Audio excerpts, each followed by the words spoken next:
On today's show, we'll talk about live TV, learning on a pedestal cam, award shows, All in the Family, and of course, the Battle of the Network Stars. Just a little bit of business before we start. There may be a curse word here or there in this episode, so please listen responsibly. As always, our website, theop.io, is up and chock full of tips, tricks, and gooey operator goodness. Make sure to check out The Breakdown, where the best operators in the biz explain shots they have done, The Musings, where we discuss everything from quick tips to larger concepts of storytelling, the answers, the images, and so much more. I may or I may not take a break or two during this episode, but I promise that none of them will be longer than 22 seconds. Finally, if you are enjoying the podcast, please follow us, write a review, share us with your parents, and talk us up around the water cooler with your friends. So grab a beverage, sit back, and enjoy the op. Thanks for listening. Lock it up, nice and quiet, and let's roll. Rolling. Victor 30 Echo, take 2. Hey, Margaret. Hey, Mark. And camera set. And action. Hello and welcome back to The Op, the podcast where we talk about operating and the art of visual storytelling. I'm Dave Comides, your host, and coming to you from Panavision Woodland Hills, the theater where they let me record because it sounds better than the sandbox at the local school. I'm really excited today to have a great operator, a friend, someone I've worked with, not as much as I'd like to, but because we're sort of in different worlds, but a little bit.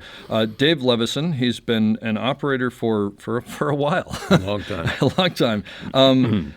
I think I looked you up on IMDb and you have like 12 credits. It's crazy, but because he's in live television, the Grammys, the Oscars, the Spirit Awards, the Billboard Music Awards, Dancing with the Stars, Golden Globe Awards, Super Bowl halftime shows, Whose Line Is It Anyway, which I want to ask you about because it's a favorite show of mine, West Wing Live, Will and Grace Live, On Golden Pond Live, Fail Safe Live.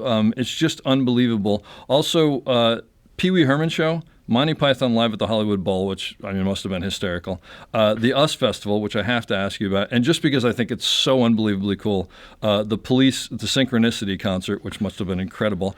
He has won 20 Primetime Emmy Awards and been nominated for 60 Emmy Awards total. So I guess you could say you've actually not won more than you've won, but that's like It's a bad percentage. That's mind-boggling and incredibly impressive. Thank you for being here. It's a pleasure, Dave. It's cool to sit down with you. I admire your work, too, believe me. Well, thank you very much. It's a pleasure actually knowing you. And I should also say, wait, didn't you get an SOC Lifetime Achievement Award? Yeah. And were you the first? Second live television award? Yeah, I should. Right. What, 2 years ago? Was it? It was 2020, just before COVID. Just before COVID, that's what it was. Once you throw COVID in there, like my timeline gets thrown off everything. Yeah, which was so well deserved. Mm-hmm. I mean, you've had an incredible career, but well, tell me how'd you get here? What's the short story? Oh boy, the short story. Oh my gosh. It's not so short. I'm so old. That's okay. Actually, it started in 1967. Yeah. With a company called Videotape Enterprises. Okay. And Videotape Enterprises was run by two men, Claire Higgins and Jack Jester. And they had a mobile unit, probably the first independent mobile unit, television mobile unit in Los Angeles, as far as I know. And it was black and white. And they used to do the local car commercials. The most famous, of course, which was at the time Ralph Williams, who owned Ford and Chrysler. But these weren't live necessarily. These were all videotaped. Yeah, okay. They were like four of us working for Jack and Claire. Wow. I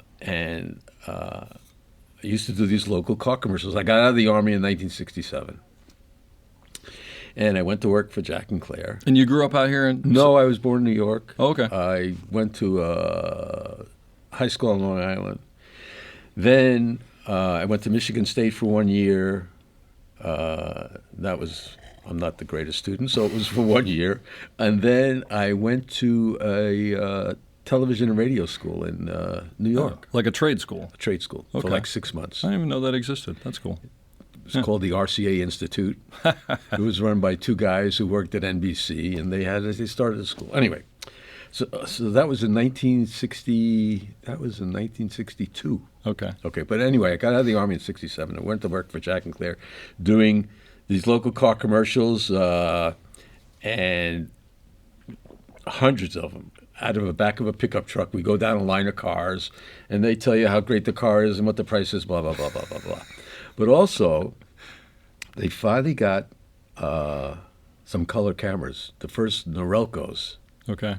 which was like a step up from what color cameras, television cameras were at the time of the RCA, the big monster TK41s. I was going to say, but this is the kind of thing where there's a big cable going to the yeah, recorder, yeah, and right. it's a whole thing. The whole thing. Yeah. And so they got the color cameras, and then they started doing sports for a company called Hughes Sports Network, which was part of Howard Hughes's whatever. Oh, Hughes, okay. Yeah. And so we used to do the baseball games that weren't network. We had 4 color cameras. And when the Mets came to Los Angeles, the Dodger Stadium, we'd do the game for the Mets Oh, that's at cool. Dodger Stadium. But the problem was that these cameras were so new, nobody had cables for them except us. So if we went to do a 4-game series with the Mets, say, we put the cables in at Dodger Stadium, and then after the 4 games are over, we throw the cables out. And then we go up to San Francisco and do the Met games in San Francisco, put the cables in, take the cables And out. I'm assuming when you say cables, these are hundreds and hundreds of feet, right? And these particular cameras at the time, instead of having one big cable, they had 2 cables for each camera. I don't know why, but that's the way they Okay. built the camera.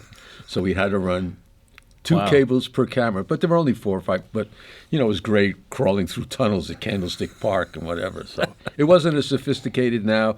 They didn't have a center field camera at the time. We had a high home, a first, third. But luckily, I did a high home play-by-play, follow the ball next to the announcer, all the food I wanted and everything. It was nice. Didn't get into the weather. So I started doing baseball games, started doing football games, started doing hockey. Was that fun? Yeah, because I like sports. Yeah. I was at sports in high school. And so. are you on a headset? And I Yeah, mean, the headset and the directors, each director from like New York, the guy's name was, I think his name was Jack Simon. And every play, every time a different batter got up and there was a different, say a guy on first base, and there was a right-handed batter, he'd go through the rundown. If the guy got a hit, which camera would go where? That's what I was to gonna follow ask the you, guys. okay. Yeah. So say the camera on third base was going to follow the guy from first base running around, but then he'll take him to second base and go back to first base. And it was all kinds of stuff going on. so he'd sort of set you up for He'd if set this up happens. everything for Wow. everything that was happening. Yeah, it was crazy. And is this the kind of thing where they're watching statistically this guy tends to hit to the right field, so be ready for that? I mean, Not Not so that much. much? Okay. But it was Yeah. funny because Still cool, though. when you do like high home, like I did, what's high home mean? that's like the play-by-play camera from up above. But then they Up didn't have above center home field plate. cameras then. I got you. So Okay. when the guy hits the ball, they always cut to the high home camera to follow the ball out Okay. to the I outfield, got or you. short, whatever. Yeah. And the way you do that is, it's crazy. There's different ways to operate that camera. You don't look in the viewfinder Because because if they hit the ball and your head's in the viewfinder, it's kind of slow getting there. you're going to miss it. So if there's a right-handed batter up, there's 2 ways to do this. I used to look out. A right-handed batter would hit mostly to left field. Yeah. So I'd be on the left side of the camera looking physically with my eyesight. And if he hit it, you swing the camera, and then you put your head in the viewfinder, and then you And catch up to it. and So catch up with the you ball. know you'd miss it for a little bit, but you'd eventually Yeah, get you there. catch up to it. Yeah. You know, Wow. And the same thing if it was a left-handed hitter, Yeah. hit the right field, you'd be on the right-hand side of the camera and That probably whip the prep- camera that way. It probably preps you for live television down It the did. road, right? 'Cause And some guys look over the top, but I Yeah. never did that. So I did that. I worked for them for a couple of years. And then there was a place called Hollywood Video Center on Vine Street. And they were doing the Steve Allen show. cool. One of the Steve Allen's Which is Steve like a Allen precursor shows. to the Tonight Show, right? Yeah, but not the original Steve Allen Yeah. show, but later on. And that studio was turned into later on just to give people an idea of where it was. on Vine Street turned into the TAV Theater and then the Merv Griffin Theater, blah, blah, blah. Oh, it was wow. between, just north of Sunset, between Sunset and Hollywood Boulevard. Okay.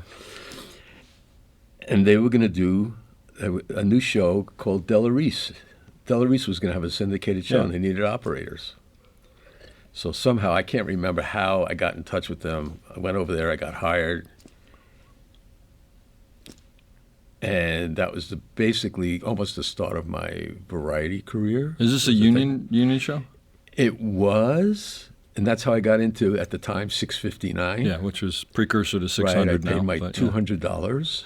$200. That's $200. changed a little bit. Wow, nice. I think it was 200. I know it wasn't $5. I think it was $200. Even if it was $5, it's changed a little bit. But okay. I got into 659, and I did that for a couple of years. I worked over there. And are you on like a pedestal camera? I started on a pedestal, Uh-huh. and then I actually ended up working on a crane on that show. Oh, okay. I met Louis J. Horvitz, who was a camera operator at the time, Okay. who ended up directing, the Oscars and all that Oh, wow. stuff. Lou All right. always wanted to be a director, so he went on and did that. So I did that for a couple of years, and then I had gotten married, and my wife and I had a child, my first son, and I said, you know what, freelancing, so. So I went over to KTLA. Get a steady, secure job, because at the time, at Hollywood Video Center, there was only like 6 or 7 electronic operators in the union. Oh, really? Oh, Yeah. so there was a delineation. There was a actually like delineation, a even category. on our card, even on our union card. It said electronic operator. It said operator, and in parentheses E. I had no Electronic. idea. That's amazing. And we weren't allowed to operate a film camera. Really? No. So that was a whole different That's why classification. the E was on the. But was card. there? I mean, that was probably some political on some level, I'm guessing. But you could though, like you know how to operate it, right?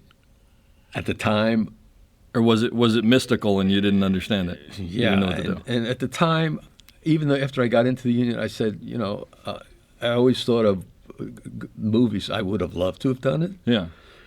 but it was being away from a newly born Sure. for months and months at a time. So I just said, you know what? I'll And would pass. you have had to reclassify and become a different type of operator to do I that? don't think so. I don't even think we were on the roster at the time. Really? To be honest with you. Wow.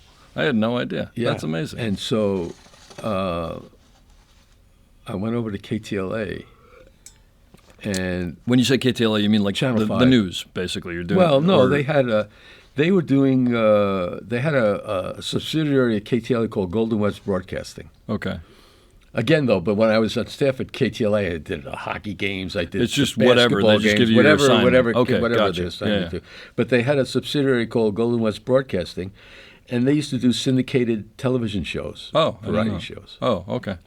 There was a show called Johnny Mann's Stand Up and Cheer. They did some specials for independent companies like Westinghouse. See, that was like Della Reese was part of what they called Westinghouse Broadcasting at the time, and so on and so forth and stuff.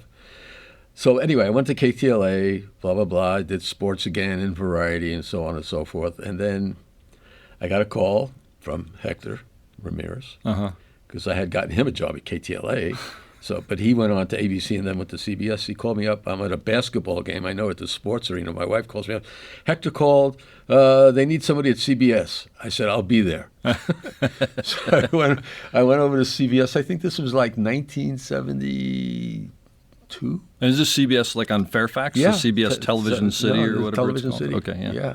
They need somebody. Yeah. I said, okay, I'm there. So I left KTLA, went over to CBS. And that's when I started meeting guys that really taught me how to become a camera operator, Yeah. in a sense. These guys had worked on the Playhouse 90s, with John Frankenheimer, Yeah. who I did meet and work with one time, Oh, wow. believe it or not.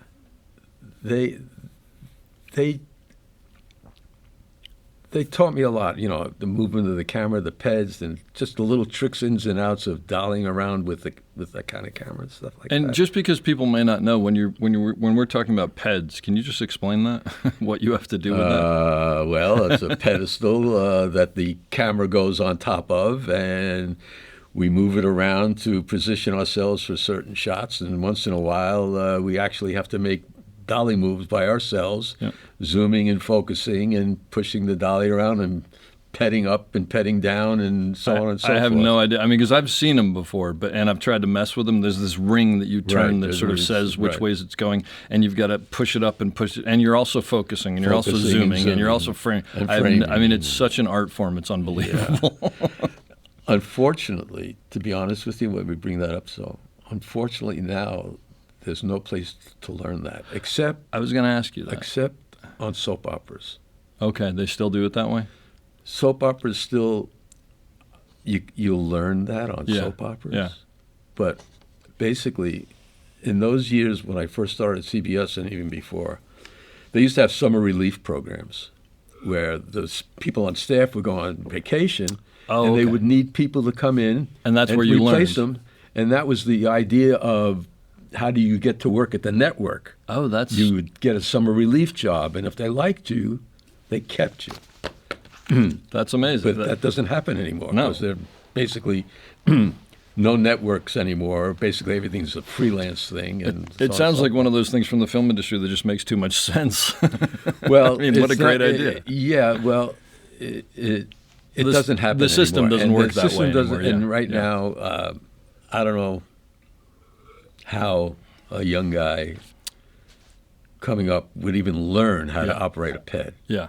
Even get on a crane. And I'm not talking a jib, still, I'm sitting on a crane. Do they still use peds other than in they do? Oh, okay, yeah. on news and stuff like that. And, yeah. And still regular live television they do as well? Yeah.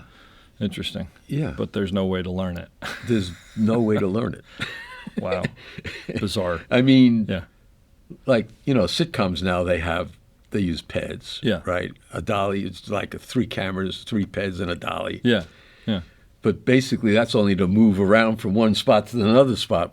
It's not It's like just a I'm reset. not going to make a move. Yeah, exactly. And do it on a ped because I Wild. got the dolly. Yeah. And believe it, the dolly is smoother at times, but it is what it is. Exactly. So it's a shame that It's a lost art. Yeah. it's kind of almost going to be a lost art. Yeah. At some Maybe point. now it is. I don't know. Wild.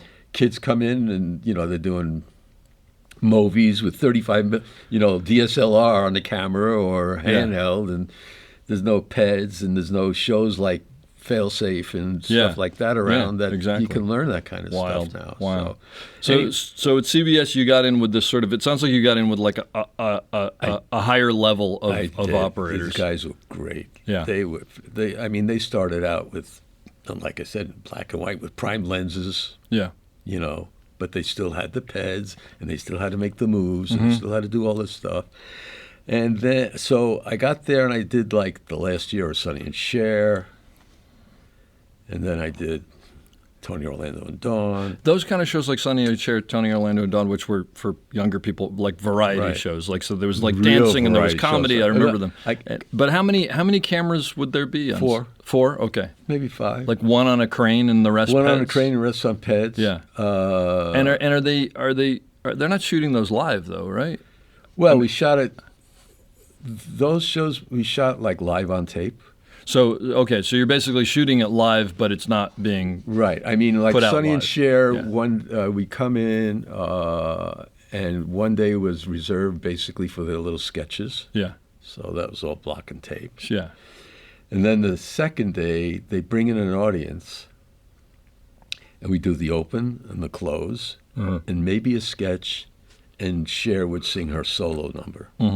And goodbye audience, and then they edited it and so on and so forth. Same with Tony, Orlando, and Dawn.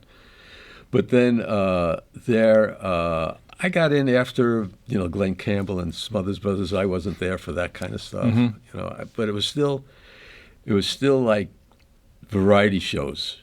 I remember watching Tony, it was like Orlando, amazing. and Dawn. Carol Burnett would be on one stage when Tony, Orlando, and Dawn's on the other stage. And you've been to TV City? Have you been to TV City? Yeah, a little bit. In the main hallway, Yep. it was like It was like Like a a who's Gene who? Kelly Technicolor musical, MGM musical, and when both shows were going, and the showgirls in their outfits, and the makeup people out there running around, and guys moving sets in and out. It was like It's like wow, it's this like is old Hollywood. It was Hollywood. That's really it was cool. Crazy. That's really cool. It was crazy cool. Yeah, it was unbelievable. Well, and also those variety shows, it's like everybody came through them. So you Right. saw the top stars in the Yeah. business, right? Yeah. That's what. And when you said like you get the audience in there and you do like the musical and whatever, after a while, did those just become okay? Camera one knows what it's getting the center close up, and camera two you're getting the audience, and camera three you're getting Yeah, basically, yes. I mean, depending on the situation, but Sure, basically, yeah. the crane would be, the master, or Yeah. sometimes make the move into the close-ups. But you sort of knew what you were doing after a while. In Sonny and Cher, the director, Art Fisher, who was great. I loved Art. He passed away he died in a helicopter accident. He was kind of nuts. I met him at KTLA. He was doing a Burt Reynolds special, and I don't get nervous. I'm not the kind of guy that gets nervous. It just doesn't. It's not in my blood. Yeah. But when I was at KTLA and I heard Art Fisher was coming over to direct this show, and I was going to work with Art Fisher, I got nervous. You mean because he was a name? He was a name. It was. He was like Yeah. big time. There were three. There was Dwight Hemian, Art Fisher, and Marty Pacetta, Yeah. and Walter Miller. And Art, of course, was directing Sonny and Cher at the time, which was like, big.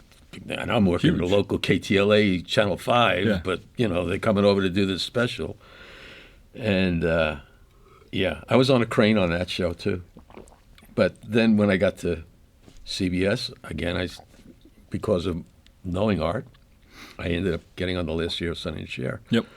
And he had a way of, he'd walk in the morning, and sometimes he wouldn't say a word to you. But in a way, he taught you what to expect and what to do in certain situations. And he didn't have to say anything. Everybody just bam, bam, bam did it. And he didn't have to say a word. Because he set it up so well ahead He of set time. it you up so said? well, Yeah. and this is the way he directed, Oh, okay. But he was funny. He was a riot. I loved Art. He'd tell you if the shot was garbage, but he'd tell you if the shot was great. Yeah. Which I like. Yeah. He's honest about it. Yeah. But- Yeah. And then he absolutely. went on to do Donnie and Marie after he left Sonny and Cher, and I went up and did Donnie and Marie after I left CBS with him up in Utah and stuff Yep. like that. He was great. But again, the guys at CBS that I work with, taught me so much that was my training ground. Can you basically. remember some of those things that they taught you that you didn't know? Like, just give me an It's example. just, of something. Just the timing of even just a zoom to listen to the music while you're making a move, and to stop on the end of a chorus or the beginning of a sentence, and listening to the music and where to start and to stop, and kind of using your feet the way that you move your ped. You can move the ped. They had the servo zooms and focus there, so you didn't have to crank. Yeah. Cranking was hard. Oh, did you originally crank? Yeah, I used to crank. Oh, but so you then when actually- you got to CBS, There was they a had button. servo. They Yeah. had a handle that Or- you could or, turn. yeah, you and actually servo rolled it, focus, right? Yeah, that's right. And so they taught me, all the little intricacies Yeah.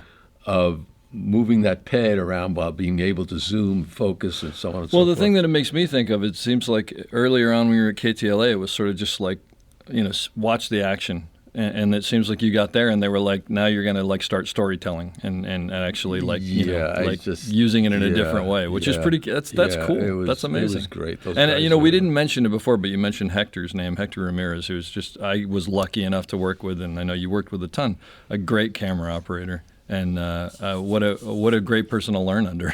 Right. I mean, yeah. It's funny because I had never met Hector, and I got him his job at KTLA without even meeting him, just speaking to him on the phone. Oh.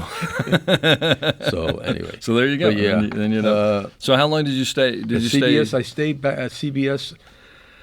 I stayed at CBS for 5-6 years. And when you say, so are you a CBS employee? I was a CBS employee. I was probably the only one again that did the variety shows. Yeah.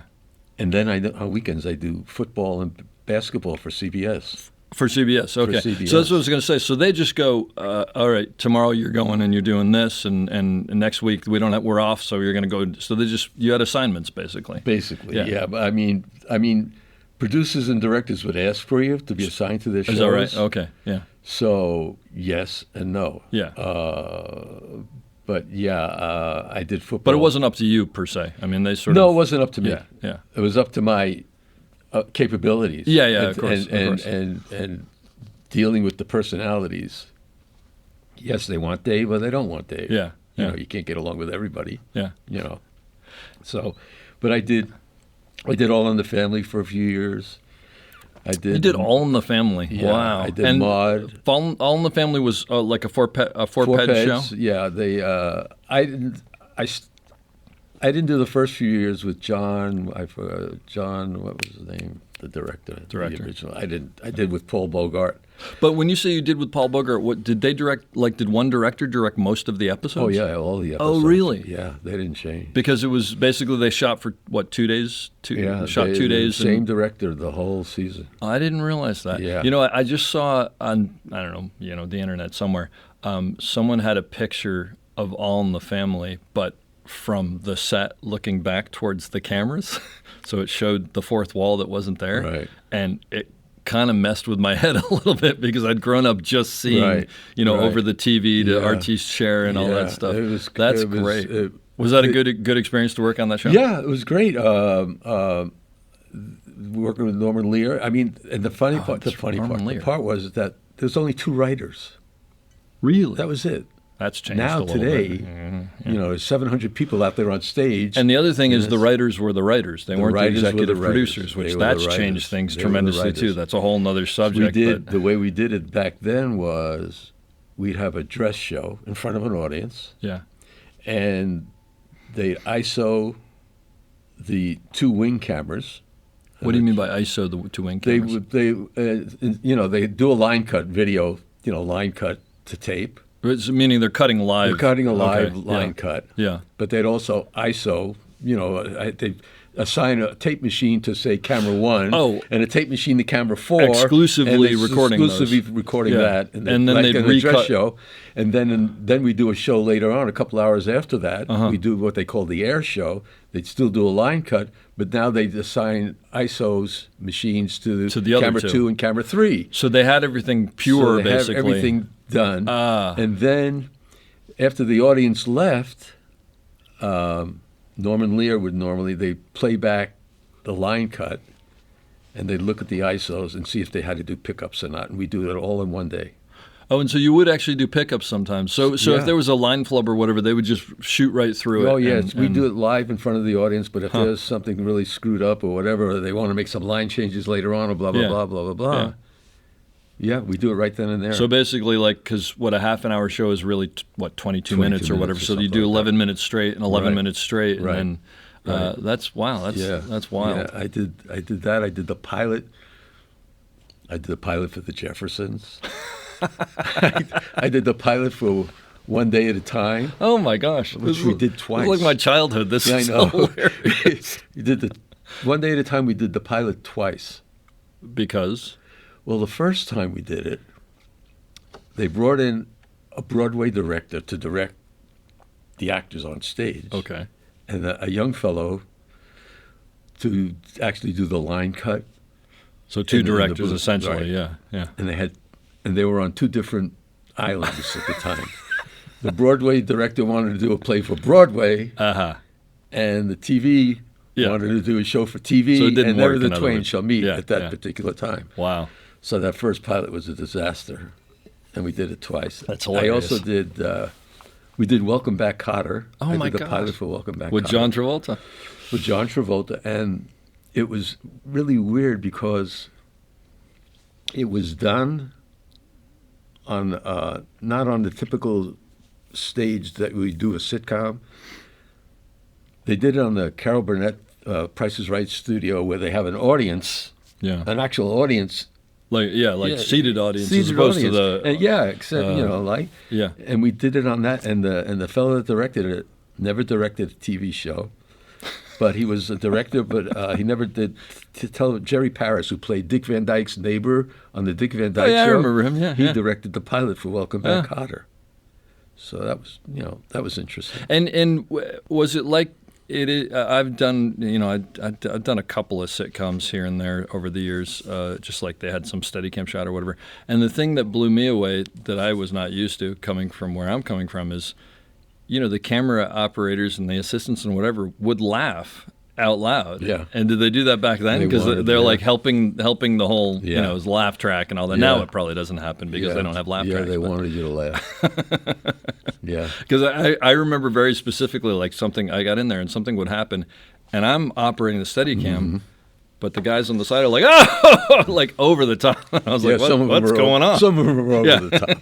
Believe me. But then they were like, oh, no, we do that. It helps the vibe. And I'm like, oh, okay. And they're like, you can laugh if you want. On Sonny and Cher, the fellow that used to do that, it was one of the producers, Chris Beard. Yeah. He was over the top. Like the one you hear in the background. It was Chris Beard, yeah. That's amazing. It was crazy. So, and did you do all these pilots because you got in with a group of guys who were like they were being taken Norman with Lear, the director? At the time, the Norman Lear was, there. So you did a lot of work with Norman Lear. Yeah. That's amazing. I mean, I'm sure he didn't know my name. Is that right? Yeah. No. But I mean, that's incredible though. That's like, I mean, that's a legacy right there. Yeah. That guy did more TV than, I mean, it was crazy. That's wild. But then I decided to leave CBS. So where did you go after CBS? I started freelancing again. Oh, just okay. Yeah. Yeah, because of the people I knew. So this is what, late 70s? It's like 78. Okay. Something like that. Yeah. Yeah. And when you started freelancing, is that where you got into like the whole Emmys, Oscars, Golden Globes, that thing? Yeah. Or? Yeah. And is that a totally different world? Yeah. Yeah. It's a different bunch of people, whole different ball game than the guy. It was the sitcoms at the time, because I don't think reality was around at the time. No, reality wasn't around. It Yeah. was the sitcoms or variety. And that was it. That was it. And then was Or whatever was going on at the network, which was basically left over some variety and the soaps. But I was going to say it's sitcoms, varieties, and then there were the awards shows. I guess there weren't that many awards shows back then. Like there were probably not as much. The Oscars and the Emmys, right? Well, there was the Oscars. There were the Oscars, the Grammys, People's Choice. There wasn't a SAG Awards, I don't think. No, I think some there of those are the newer. Comedy Yeah. Awards. Now there's like it seems like February there's an every award days every there's an award Now show. I have to ask you one specific question. Now that I think about it, did you ever work on Battle of the Network Stars? Yes, I did. I used to. For anybody who doesn't know, Battle of the Network Stars was this thing. What was it, an hour probably? A couple hours, maybe an hour and a half. Yeah, and they would have I did like. so. They would have the stars of the network. What did each? Oh, it was like ABC versus CBS versus NBC, I guess, right? And they would have the stars of them doing like tug of war and like it was so cheesy. Field, It's so Howard bad. Cosell was whatever. Oh, that's right. Yeah, you should look it up on YouTube. It's pretty funny. And I actually sort of wish they would bring it back because I think I it'd think it'd be cool. hilarious. Actually, you're now it would be right. like American Ninja Warrior. It'd be crazy. But still, I mean, you could do battle of the influences. Yeah, no, exactly. But it was so Something like cheeseball. that. Was that cheesy. hysterical to do? Yeah, it was funny. And it's like I just remember it was like they had these bad setup jokes that they'd do, and it was just like complete groaner jokes. Oh, that's great. That's fantastic. And everybody, like, I think every team was like a different color, and they all wore tracksuits. Yeah, right? they had tracksuits. They held the whole bit. It was crazy. That's fantastic. I didn't do all of them, but I did some of them. Oh, that's great. So then you got into the whole awards thing, and so is it a different mentality between like working on like variety show sitcoms and variety shows versus absolutely. Golden Globes and Oscars and whatever? It's all different. Yeah, everything's different. What's sitcom? Basically, everything's kind of laid out. The director has an idea with the actors and so on, which shots to pick out and so on and so forth. And you do it over and over and over, which again and again and again. Yeah, until you get it right. Yeah, right. An award show, there's basically, it's all basic. A straight award show is pre-planned, and every camera knows exactly what they're going to be doing. That's what I was going to all the ask you. time. So, I mean, I was always on a close-up. I mean, that's all I do. yeah. I mean, I do close-ups. I do But, close-ups. I do close-ups. like a I get close-up of the podium. person on the stage, on I the get podium? if it's close-ups of the Okay. presenter, the close-up of the winner. Whoever's standing there, Whoever's basically. standing up, Okay. I got a close-up of And them. then there's someone else who brings them up. Brings them and- on. yeah. There's somebody who got the head. Once in a while, they'll change an award show. They'll say, "Okay, here's nowadays the steady cam will bring them coming out of the Sure. stage left." Yeah. Blah blah blah, and then we'll cut to the head to toe, and then we'll cut to the close-up. So it's pretty much cookie cutter, even though it's live. basically- You even sort of though know. it's live, it's cookie cutter. And then kind when of thing. something goes off the rails, do they just call an audible and they're like, "Dave, go Yeah. over and grab that" or yeah, whatever? you know, yeah, it's not so much. Sometimes the director will, Yeah. and sometimes the camera operators just go for it. Oh, is that right? Oh yeah. Yeah, because something's happening. It's and they happening so fast. I mean, he's looking at a whole bunch of monitors. Well, and also okay? because it's live, and if your camera's on, you're realizing like I can't let this die. It's yeah, like, this I is mean, what it You're is. with the network. I mean, Yeah. years ago when we used to do the Academy Awards, there'd be 80 million people watching. Yeah.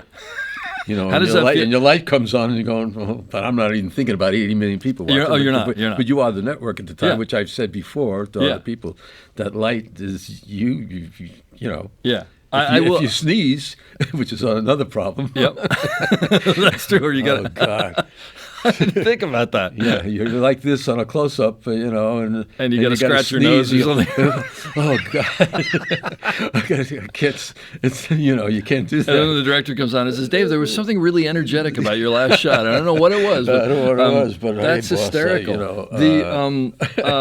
I did ER Live, and we talked about this beforehand Right. because I thought that's where I met you, No. but you said you weren't available, which is No. too bad because it was an I know, amazing it was experience. But it amazing. was, I mean, I'm trying to think. Hector, that's where I met Hector was Hector there. and Hank Geving, maybe. Hank was I think. there. Hank and- Larry, I think Larry Hyder was Larry. Yeah, Larry Hyder was there. Yeah, Right. and it was wild for me because it was Tommy Shalami and I had a VHS video camera where he and I and the actors and the AD and whatever figured out all of the shots Right. generally for the first couple of days or whatever, and then all of these guys came in who knew this world, and I was just like completely overwhelmed. And Right. and for anybody who doesn't know, and I didn't know this, I've got as a camera operator, I've got a headset on, and there's all this talking in there, and I'm used to listening to the dialogue or whatever. Right. And there's all this talking in there, and it's like, all right, camera 32, you're on. I don't know what they say, you're on deck Right. or whatever, and then camera 64, and go camera, and what, and the thing. There's a couple things that I remember. One is there was a moment that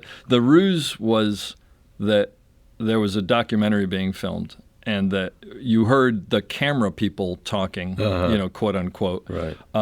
But obviously, it was an actor who was walking behind us. But that was the thing, is like that's who it was. And there was a moment where they thought, well, maybe Dave should do the voice of the camera operator. So I actually went over to Tony Edwards' house. I think I've told this story before. On a Sunday, and we ran lines, and he was like, "You're horrible. Do this," and he got me at least to a point that was whatever. And then we went and we did this scene. I remember it was Laura Innes, and it was in the elevator, and she and I are supposed to have this dialogue. I'm supposed to be like not letting the door close, and she's got to get somewhere or something like that. And I'm trying to do my lines, but in my ears, Richard Thorpe, the DP, is going, "Dave, I think you got to zoom in a little bit. You're out of focus." And it was, and finally Laura was just like, "This isn't working." It was kind of ridiculous. It's crazy. But it's amazing. But the reason I brought that up first was I remember when we finally did it, because we did it once to the East Coast, once to the West Coast. Right. And the first time my tally light went on, it occurred to me like, oh my God, Right. all of these people are watching watching. this. And it was Exactly. this really sort of like, I hadn't really considered it Yeah. before. Yeah. It gets in your head a little bit. I mean, you have to push it out, I guess. Yeah, but you definitely have Yeah. to. You can't. Yeah. You don't even have to think about it. that was an amazing experience, though, I have to say. And then you and I met on Failsafe. Right. We met on Failsafe. Now I was in the big room. I was in the bunker. You were in the bunker. Okay, so we must have met at lunch or whatever because Whatever you were it was, but you were in a different stage. I mean, it was great. It was quite an experience. had you ever done anything like that before? Yes, I did the thing with John Frankenheimer. Not as big. That was like that 4 huge. stages, That was and I think there were like Failsafe 20 was huge. camera It was operators. unbelievable. It was unbelievable. I'll tell you a story that you don't know about. Yeah. So we're in the bunker the first day, and George Clooney, Yeah. Who was the executive producer? executive producer, but he's in there too because that's where his Oh, that's basic right. setup was Yeah. because he was the pilot of the plane. Yes. So anyway, it was the first. I think it was the first rehearsal, and Harvey Keitel I may is know in this. bed. Harvey Keitel's I in know bed. this story. Is trying to wake up. And he's waking, and George is standing behind me, and Harvey Keitel's like acting like he's going to wake up from this. Because the opening of the show is he wakes up with a nightmare, I think, nightmare, right? Yeah, right? Yeah, And yeah. His nightmare took about 15 minutes, and George is standing like. Anyway, after Harvey Keitel does his acting and wakes you up, were you the camera operator watching that opening shot? I was shooting. Okay. Okay. So after that scene is over, I start repoing to the. They had a locker room, where the pilots were going to get dressed. So like for the to next go on- the next right, set right. over or I was whatever. going to get Yeah. set up, and it was the first day. And some of the utility guys still were kind of setting up stuff in the stage, putting some monitors and stuff like that. So I'm going backwards, and I'm kicking my cable, and all of a sudden it's being pulled, and I turn around, and George is pulling my cable. He's my utility man is George Clooney, Yeah. helping me get my camera over to the next set. That doesn't surprise me in the least. It was fantastic. He's a wonderful guy. Unbelievable. And Him and Noah Wiley. Noah Wiley was fantastic. Noah Wiley everybody- reminded me of my son. It was just great. And, you guys in the film world get to work with all these people that we see, and I don't get to see. Well, you get a I fleeting- get to a work fleeting with. thing, I get to see them, but I don't But work with them. yeah, I mean, yeah, that's true. They're 100 feet away from me. Yeah. Okay. And it was great. I mean, Stephen Frears, Who directed it? Yeah. who directed it, Incredible. was great. John Alonso, I had our so much fun. The cinematographer. camera John meetings Alonso were was so a great. riot. Yeah. It was so much fun. It was a blast. Now, first of all, for anybody who's listening to this who wants to understand what this is like, Marty Pacetta, Marty was what on that? Marty was the technical director? Well, no, Or Gene Crow was the technical. Oh, yeah, Marty, Gene Crow. Marty, I guess you would. I don't know what Some sort of producer or something? I don't even know if there's a word for it, to be Yeah. honest with you. Stephen was the director, and Marty was like co-director. I would guess that's co-director. that's why I see technical, because it was Right. more, it wasn't technical was director. Gene, but- was Gene Crow was the Yeah, technical, but- pushing the buttons. is But the Stephen technical Frears, who really just Blocked done it. dramatic stuff Right. and whatever, he sort of directed the actors, Right. and Marty helped him figure out the action and where the cameras went or whatever. But Marty found what do you call it? What's the word for what that video is with the all the information that's coming in The PL, the PL. right. Marty found, or maybe Gene actually might have put it up, the PL, which is all of the information coming over the headsets to the camera operators between the booth and Right. and the camera 42 ready and camera 62, you're out of focus and whatever. And they put it. Never out of focus. Right? No, that was my camera. And I was like, really? I don't know. And they put it over the video of, I think, the third act, and it's up on the op under, if you go into images and then you go behind the scenes, the video is there. And to watch it, I actually got a little sweaty when I first watched it because I remembered how anxious I was. But it was such a wild romp. It was incredible. Yeah, it was absolutely it was incredible. great. Now, as I remember it, when we went live. And when you go live, and You're when live. we were, I don't even think there was a delay, was there? No. Yeah, it was live. I was mean, like, live. if you dropped the camera dropped. That's just the end of it. That was the end of it. But I vaguely remember when we went live that they're like, all right, 5 minutes to air, and they're coming over, and they're like 4.5 minutes to air, and you hear all this chatter, and you're trying to get you're looking at your, at least I had my cards with Sure, the information. everybody had cards on that one. And I think maybe Hector had shown me on ER how to do that, and I was like, what do I do? And because they realized I was just screwed, and they helped me through that. But I vaguely remember, and maybe it was you, someone coming over the comms and going, I'm in the bedroom set, and Harvey's in the he's in the closet, and he's like screaming or something like that. I can't remember. I don't know. I know. I remember that, and I remember it was quiet, and they're like, "Is he in pain?" I was like, "No, I don't. I think it's an acting thing." No, he's coming out of the closet. Like, no, he's down on the floor. What do you mean he's down? He's lying on the floor, and you're hearing like 3 minutes to air and whatever. And like with like 30 seconds, they were saying, "Like, go get him," and you were like, "No." He got up and he's in the bed now. I just remember. Crazy. Maybe it might have been during a rehearsal, but anyway, I just remember listening because I'm on another stage and you're I'm on not the up other for stage, 4 right. shots or whatever, so I'm just going, this is nuts. He was wild. Oh God, it was something else. But- I'll tell you, it was great. But again, working with actors like that, and a director like Stephen Frears is just like out of our. Yeah, it's crazy. Yeah. I mean, well, I remember the that's- guys who came into ER were so excited about doing something that was like dramatic, quote unquote, like that. But at the same time, I and everybody else who was working with them, we were so sort of overwhelmed by all this stuff that we knew nothing about. It was like this really interesting mesh of, we have these amazing people coming in, like the top people in the business, and it's something I know nothing about. So they showed me how to do everything. It was really. John Alonzo was great. John Alonzo never said a word to us. Is that right? Never said a word. I'm going. I had a conversation with him outside, for a while, but he never said. Tilt this. Oh, you mean never said a word to you as far as like framing? Yeah. He just said, he was a lovely guy. It was amazing. And look, it was, like I said, we don't get to work with people like that every day. You're looking, Larry McConkey's working with Martin Scorsese, and this is working with this guy, and this, you go to the movies, it's the big screen. We don't get that. Yep. That's a whole other story. Yeah. And funny, you were talking about a PL, how if you ever did a sports, I can't even imagine. You can't imagine what goes on a headset in a sports. I can't imagine, because I couldn't even keep that straight. I remember all I did was I would just go, I don't remember what number I was, but all you got to do is listen for your number. You have to filter out all the stuff. Everything. And there's so much to filter out. And by the way, follow the dialogue and think about your framing and focus. Right. And it was just, it was overwhelming, but it was cool. Yeah. So tell me about, you have 20 Emmys. First of all, what do you do with 20 Emmys? You give them to people? No, they're in my house. You have a whole wall. They're in the God's honest truth.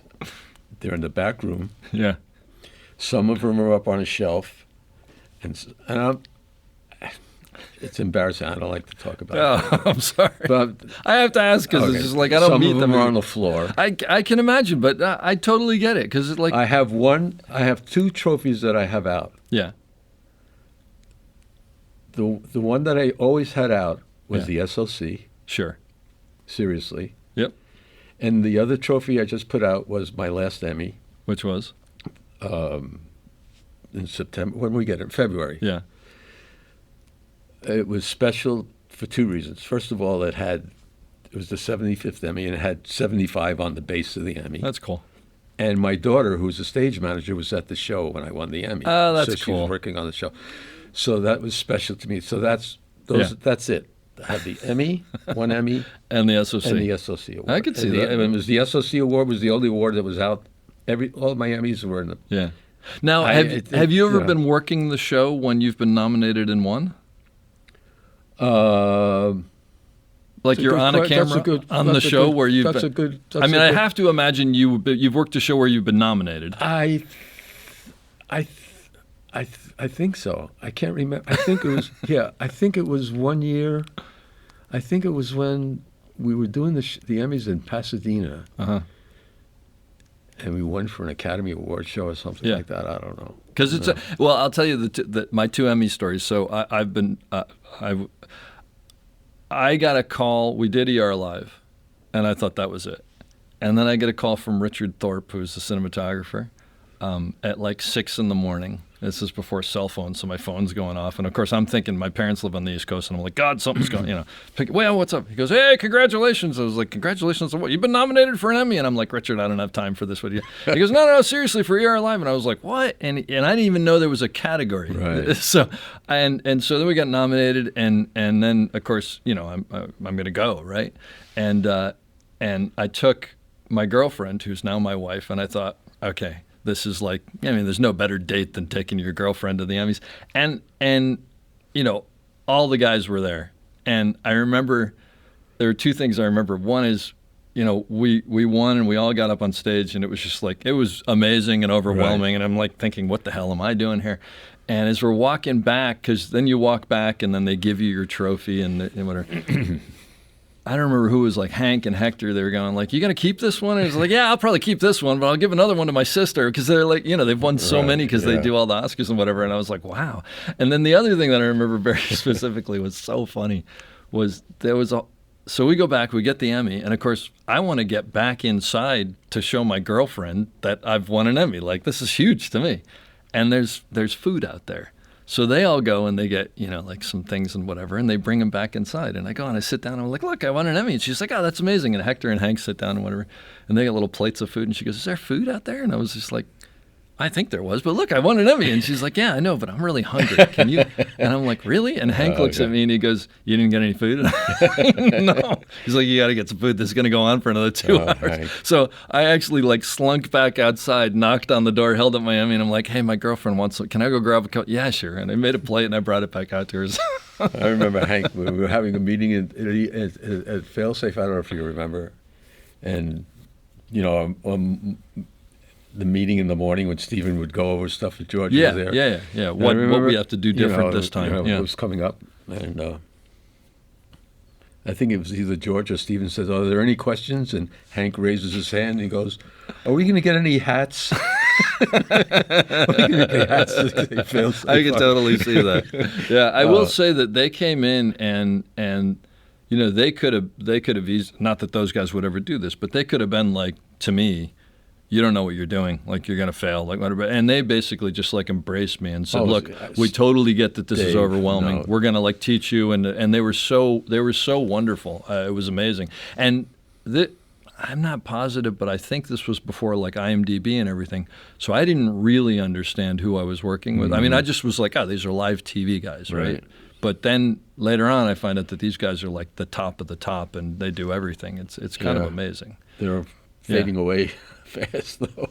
What's that? Yeah, I said they're passing away kind of fast. Yeah, unfortunately, Hector passed away. Unfortunately, but wonderful guy. Yeah, but that's what made my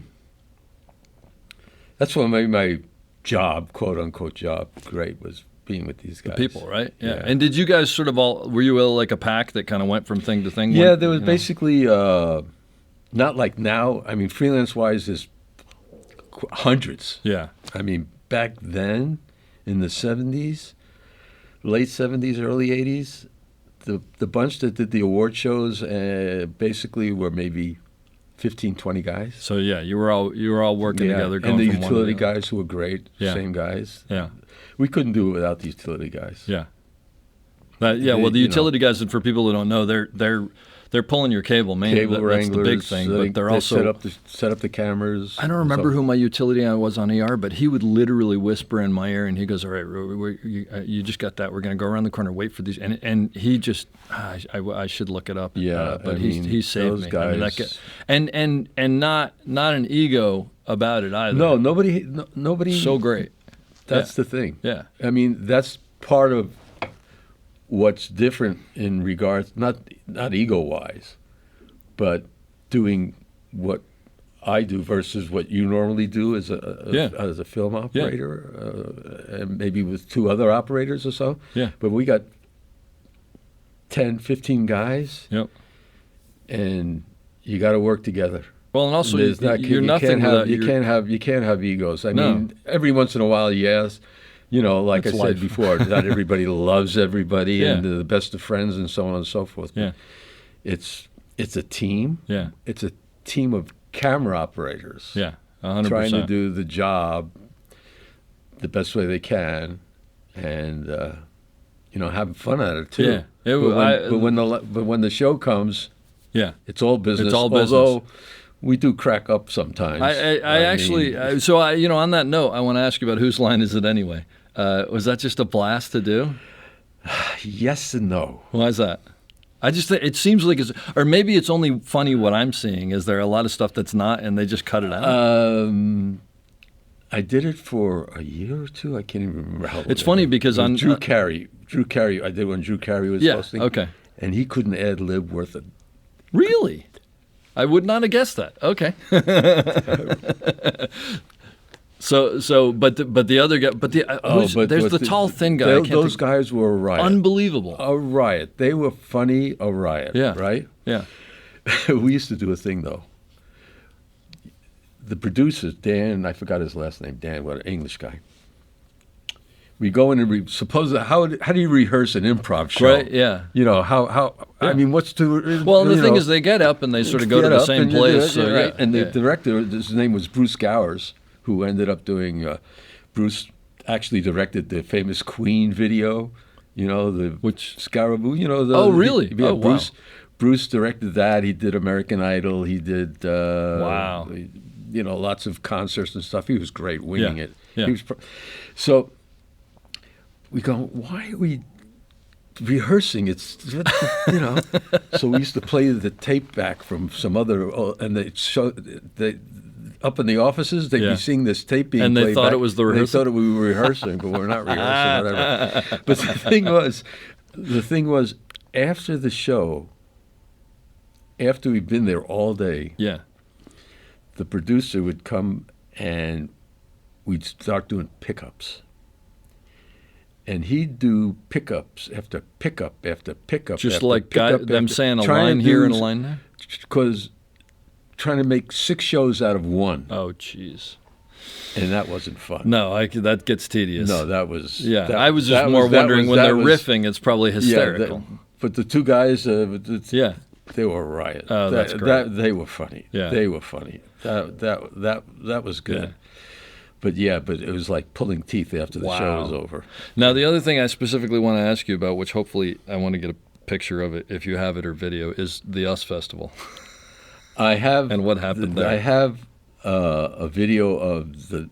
You seen the video? I think I have. So, but have it on explain my phone. what this was 1982, and this is with U2. Yeah, it was And- YouTube and Bono. And U2 was not U2 now. I mean, they were still sort of like people knew them, but they weren't the biggest band. Biggest and actually, the bands, US Festival right. kind of yeah, made a little And bit it of a was star like, out of Bono we're out because in the of middle of nowhere in San Bernardino. what went on there. But Like 100,000 people. yeah, And I'm on a Titan crane, crane. Yeah.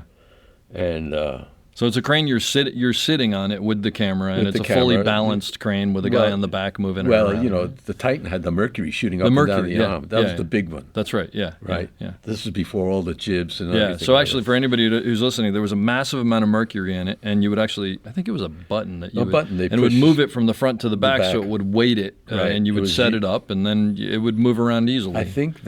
I think Chapman at the time had the largest amount of mercury in the country. I remember at the- hearing the- that because you know, these things because were of the filled with Titans. mercury. God Right. forbid they ever got in an Yeah. accident. So anyway, Bono had the bright idea. He saw me flying around on the machine. Yeah.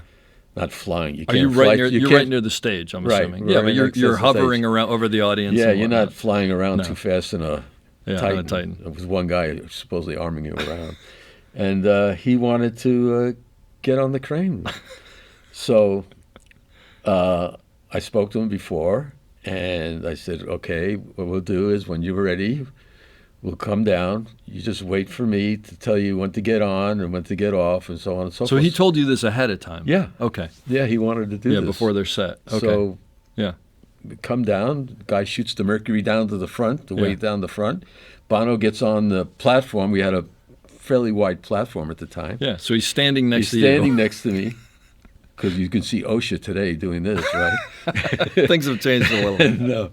and we go flying around up around, and he's And singing his song. he's up there singing right on top. next to yeah. you. Standing And next so, to what me. are you shooting? You still shooting the rest of the band?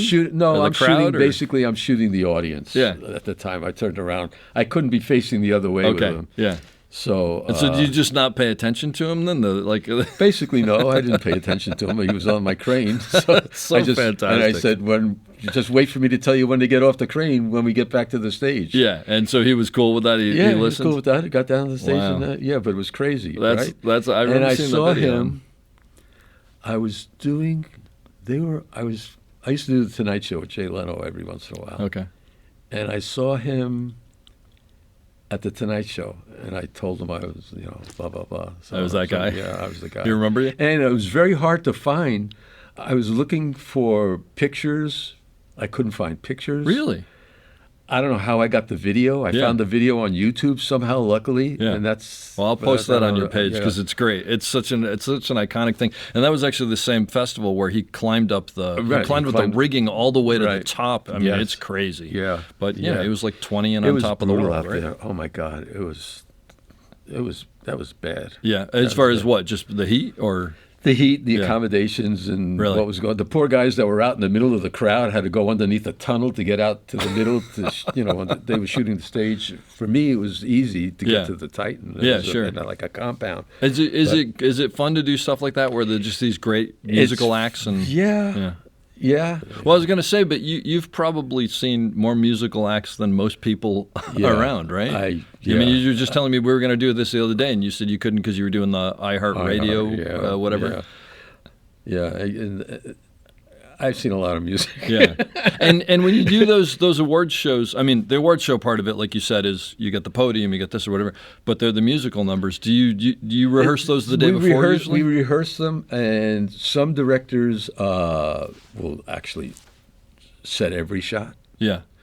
Some directors will set some portions of the song that they're definitely going to cut to. Some specific. And the rest, again, is wing it, but we each have an assignment. Yeah.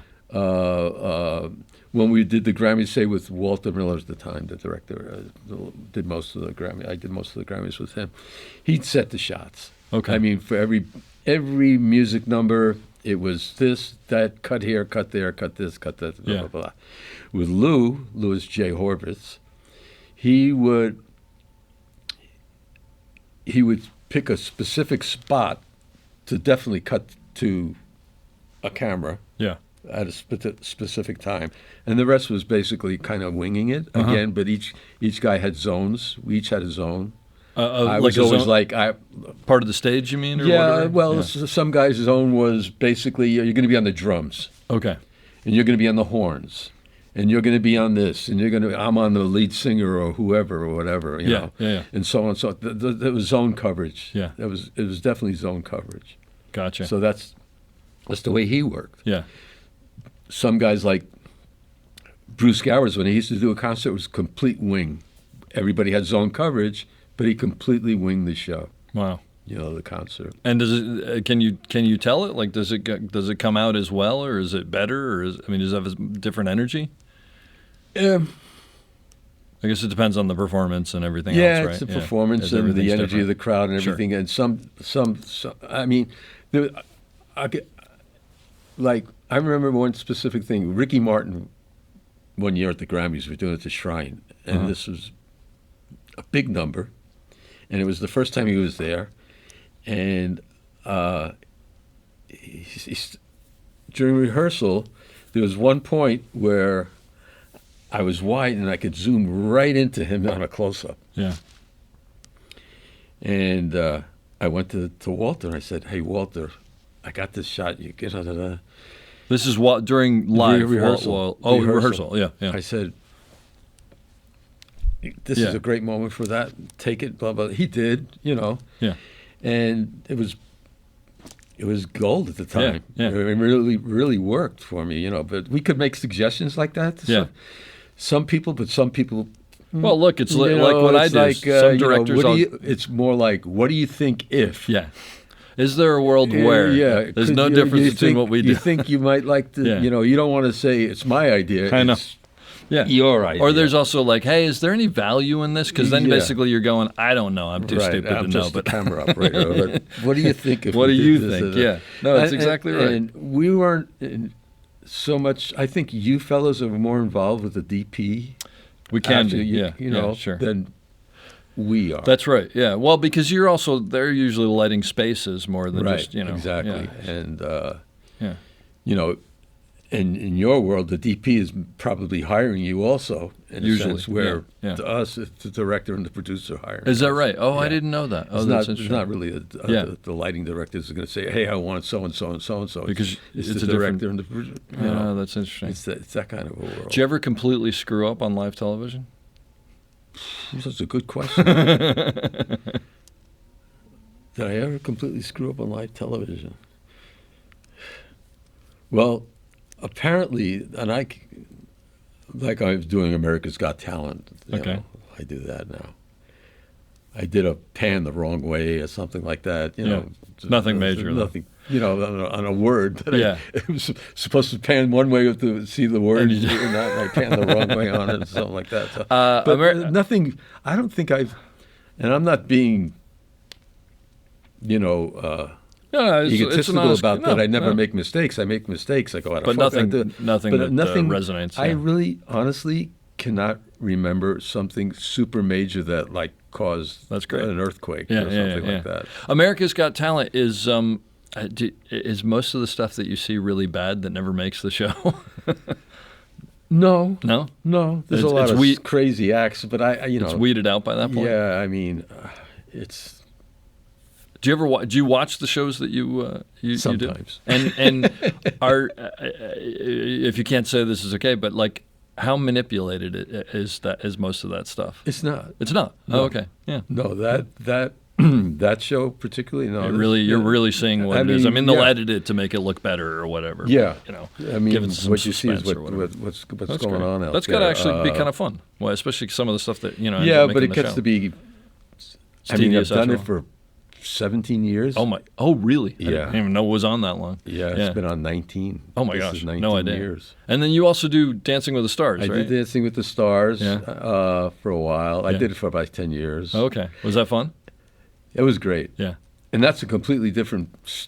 That the English style of directing is definitely different. Well, Is that an English show? yeah, it was started in England. Oh, I had no idea. It started Okay. in England. So And what's the the original English? director from England came over and started it. Started doing here. it. It was, Oh, okay. It's BBC Oh, production. They own it. And it's so, you would think that it's an edited show instead of live. That's how well it's done. really? Every shot on a dance number Yeah. is choreographed down to the beat of the music. Really? Yeah, it's amazing. Every we go in and do it. No, we get the cards in the morning, and there were. I think we had, and when I was doing it, I think there were like 9 or 10 cameras, Wow. and we'd be numbered shots, but with bars and beats at the end of each description. So Wow. the AD, not like what you hear on Failsafe. Yeah. She, her name was Kate Moran. She'd count the bars and beats of each shot, and plus the shot numbers. Wow. So we'd know exactly. So you're listening to we're the music listening and to you're her, hearing the listening count. to- yeah, and so the first rehearsal, we'd go through it, and then he'd play it back, and he'd take a beat off of this shot, a bar off of that shot, a beat, we do it. When you say beats and bars, you mean to the music. like a musical. Yeah, she'd count the bars and notation or beats of whatever the you want to music. That's amazing.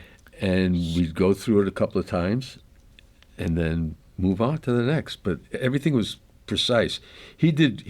Alex directed Grease. Oh yeah, you were telling me about Grease Live, right? Unbelievable. Yeah, I never saw it, but now I have to see you it. have to see And it. what were you telling me about the opening shot? There's an opening shot. The Yeah. Steadicam shot. Yeah, Right yeah. up your alley. Wow. You got to see it. I got to see that. And actually, you- I'll, I'm gonna and give who's you the Steadicam operator? Tori Levy. Okay, yeah, I'm gonna Tori is connect. unbelievable. Yeah. And actually, there's I think on YouTube, there's you can listen to the PL. Oh, really? For that? Grease. Oh, I'd like and to so do that. the Oh, AD on I'll put it- Grease is counting the same, the bars and the beats and the Oh, music that's the same way. fascinating. So you have to But listen to on that. on some level, that's got to be easier at the end of, because you can listen to the music and know when you're going to be cut to, right? I mean, Yeah. I mean, I don't want to say easier. It's still hard, Yeah, but that Grease. it has to help. Grease was the gold standard. Is that the right? gold standard of. I'll have of- to watch it. I there were- remember being on, but I we didn't see it.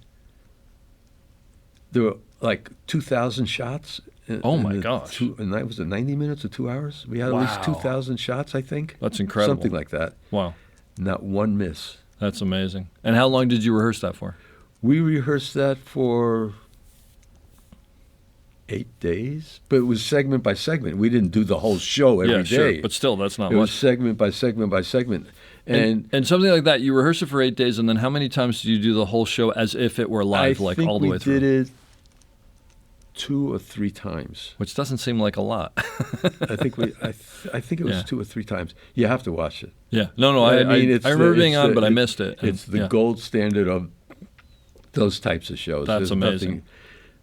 Nothing, in my mind, that can touch it. I don't care what they say. Yeah. Like Failsafe was the gold standard. Yeah. In the drama type for drama, of thing. And this is for musical. This is for musical. That's amazing. It's unbelievable. It was unbelievable. Yeah. And that was the closest. That was like making a movie. Yeah. But for in us, 8 days. in 8 or 9 days. Yeah. But again, we had, and then in Greece, they had me, since I was the oldest guy, they had me operating a fake black and white old camera. I'm dressed up in a suit. You're in the show? During the show. And then I get out of that outfit and go, do Oh, my that's great. regular Oh, no, job. I absolutely have to. Yeah. Where is it in the show? Like in one of the gymnasium Okay, scenes. all right. Actually, I have a picture I could show you. I'm going to cut that out and put it in. Yeah, that's fantastic. That was really cool. really something else. That's cool. There's a lot of stuff. Years ago, I did a thing with Cher, a Cher special, and she played every part in West Side Story. Oh my God! It's on YouTube. Yeah. If you YouTube, you go Cher West Side Story. That sounds interesting, to say the crazy. least. What about you worked on the Pee Wee Herman show? I worked on it not a lot. Oh, just a little bit? Just a few episodes. And what about Monty Python Live at the Hollywood Bowl? That was such a long time ago. Oh my God. That had to be hysterical, though. I mean, I couldn't listen to it. Oh, because I think I was I doing handheld at the time? I might have been on a handheld. And it's funny, the cameras we were using were these German cameras called Fernsees. Okay. And they had green viewfinder. All right. Well, I'm used to that, but you aren't. I mean, green. Yeah. Green. Yeah. I was never used to it. I think I was doing handheld. I don't think I listened to them or whatever, but I did it, Yeah. So what do you think it takes to what's in someone's personality to make them a good live operator? Like what are the not to freak out. Remain calm. Remain calm. Yeah. You cannot freak out. Yeah. You have to be calm. And you got to think on your feet too. Huh? You got to think on your feet too. You have to think on your feet. But that said, it's from what I remember, it's only if something goes wrong. Because what I remember was by the time we got to the show, it was just like, no, we just got to. It's all the pieces and everything. But if something went wrong, yeah. Did I ever tell you the story about the cable getting caught on the gurney on ER? Do you remember that? So I don't know if you're. Actually, sorry, you weren't on. I wasn't on I ER. forgot. So I've said this before, so I apologize to people who've heard it, but they put in some screw ups, some quote unquote screw ups, because they were like, look, everybody watching is they're watching because they want to see it go right. So they put in these fake screw ups that are supposed to be real. So there was one point where I don't remember what I'm watching, but I'm handheld, and there's a trauma that comes in, and I'm supposed to whip around, see the trauma, and then they're supposed to be getting too close to me, and the camera's supposed to go down to the ground as if I'm hit, right. And then I'm supposed to pick it up and follow them in. And we rehearsed for a long time, because it's number one, an expensive camera, and number two, I can't really throw it to the ground, like how to take it down so it looks like it fell, but it doesn't, no, that's too much, that's too little. Finally we came up with a way to do it, and, I would obviously hold it, but I'd sort of put it on the ground, and you'd see a foot walking away, and I'd pick it back up. So the first take, East Coast, worked fine, great. Second take, I go and I whip around, and there was an extra who was in the wrong place, and I actually hit her with the lens, I think, or my body or whatever. Not hard, but my instinct was like, oh my God, I've hit someone. And by then the gurney's actually coming back on me, and I'm starting to backpedal, and my utility's grabbing the cable, and I take the camera down to the ground like I'm supposed to, and I remember thinking, okay, we're back on track, and I go to pull it back up on my shoulder, and I realize that the cable is hooked around the gurney, which is going away from me, right? Oh, God. So it's literally pulling the camera out of my hand. So I'm holding the camera by the handle on the top, and there's no video monitor, so it's just the eyepiece, and I'm literally I remember I widened out as much as I could, and I'm just pointing it at people, and I'm trying to grab the cable. And just as I was about to lose it, Monte, who was one of our usual ambulance drivers who was on the gurney next to it, happened to look at me and see the fear in my eyes probably, and I looked down and he saw the cable and he grabbed the cable, he popped it over the top, I threw it on my shoulder, and I think I just did whatever I thought I could do, whatever, and it finished, and then we cut to rehearsal, and then, and I'm like, the utilities behind me, and I'm like, oh God, thank you for keeping up with me, and we're all, and I thank Monte, and this, screams come over the headset, and Tommy Shalami was directing it. He goes, Dave, I don't know what you did there, but we were on the edge of our seat. That was so unbelievable. Right. And I remember going in and going, Tommy, I'm not going to discuss it now, but later on I will tell you. And there was nothing else to cut to. It's like that was just it. But it was an amazing experience to know, things happen, right? Yeah. Yeah. Stuff happens. It was an incredible. And for anybody who hasn't done live TV, I would say if you can, try it, because it's a totally different animal. I mean, there's no question about it. Yeah. It's like I said, I've been doing it so long. Yeah. But you really have to have the temperament for it. Yeah. There's no question about it. You cannot be. There's somebody now. One of the operators. Saying, I get so nervous before we start. There's no reason to get. It's dialed in. You just got to remember your stuff. And, do your thing, and the thing is, if you make a mistake, it's over. It's gone. There's nothing you can do about it. Just move on to the next thing. You got to move on to the next thing. You can't. Afterwards you might feel bad about it. Yeah. But you just can't let that happen. We do the Rock and Roll Hall of Fame now, the show. Okay. And that's all live music and stuff like that. And that's another ball of wax, too. Because, live music? Sometime we were on, we did one in New York. We were on the air for 5 hours. Oh, my gosh. Wow. Live.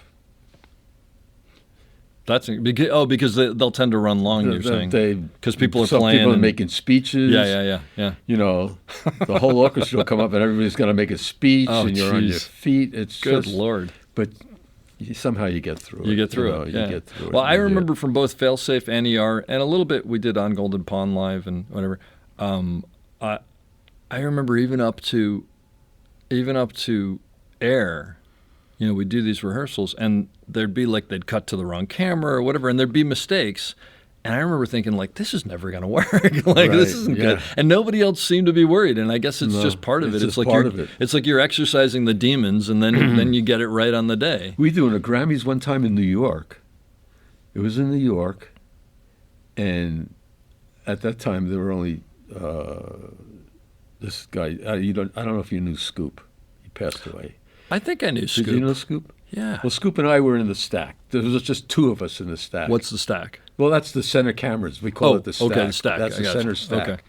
When you hear the stack, that's the group. They do the intros, the presenters, the award winners. Sure. That's the stack.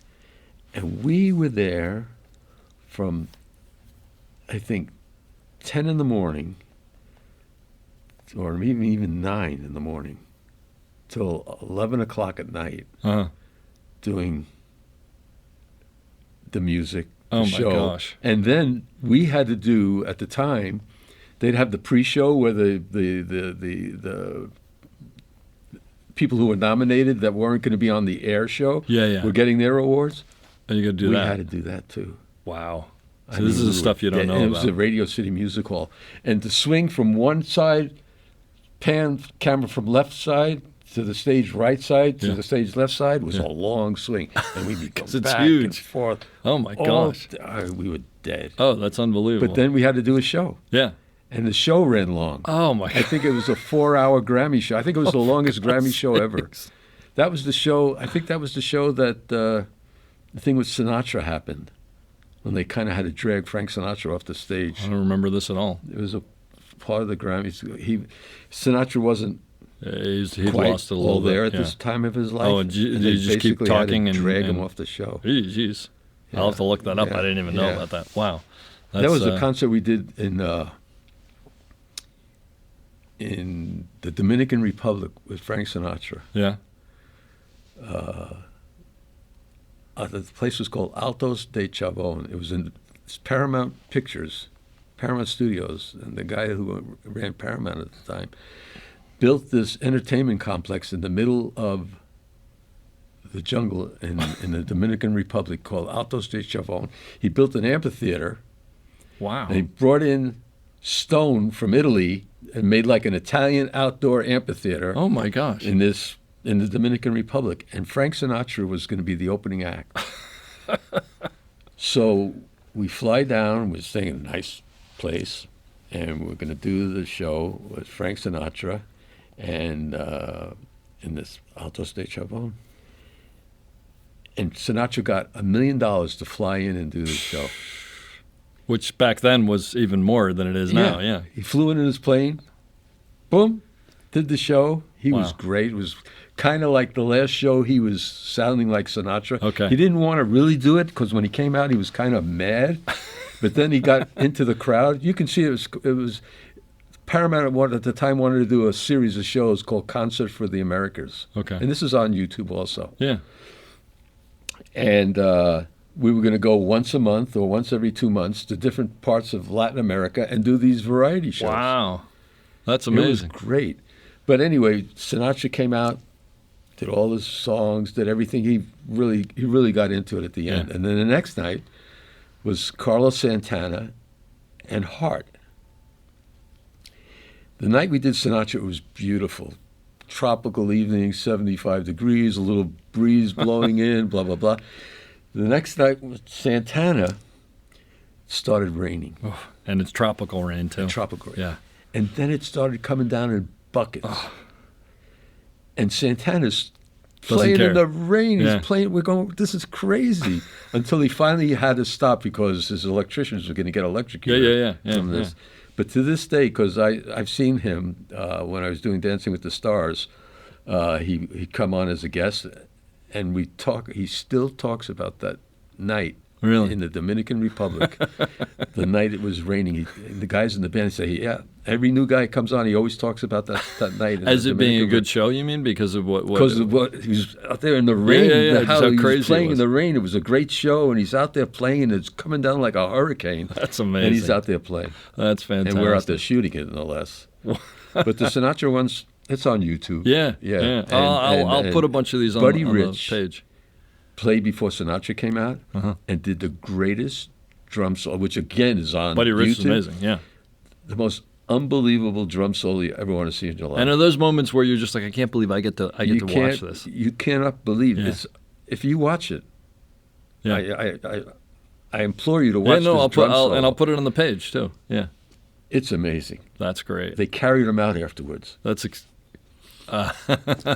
Seriously. yeah. I mean, But just- it was amazing. He That's went out. It was fantastic. crazy. Yeah. But yeah, things like that are really what makes. It's exciting, right? You know- and it's like you can't believe you get to be part of this. Yeah, I went with like Bob Hope a couple of times on his Christmas shows. We went to Lebanon doing stuff. So and cool. On the aircraft carriers, Amazing. all Well, that you've kind of had an amazing experience, and this has been incredible listening to all these stories. I'm going to leave you with a question that I ask everybody towards the end, which is, what do you think it takes to succeed in this business, or what advice would you have for someone getting into this business now? Ooh, that's a good question. Well, first of all, you got to be devoted to it. You have to make sacrifices. You have to know that you're going to make sacrifices, and you have to know that if you want a family, your family's going to have to make sacrifices. Be kind to people, no matter what your position is on the crew. I mean, if you're an operator, if you're a first or whatever, don't think that anybody is less than you are.